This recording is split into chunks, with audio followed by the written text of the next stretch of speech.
Hi everyone, I have a very simple cauliflower recipe to share with you. So you only need one cauliflower and one onion, some fresh coriander, salt, turmeric, mustard seed and cumin seed. There's benefits for using cumin seed. Here's some information.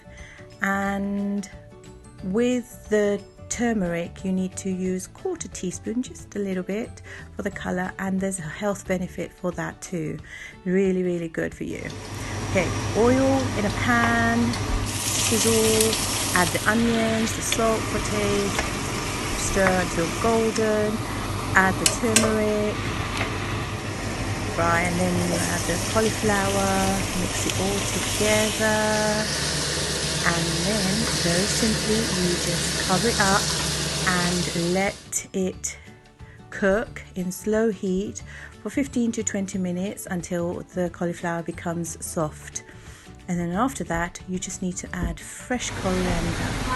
To enjoy this, you can use it as a filling, put it inside a wrap and have it as a wrap, or you can put it inside some pita bread and some salad, or you can just simply make some roti or paratha or chapati and eat it with that. Hope you enjoy it. Try it, let me know. Bon appetit!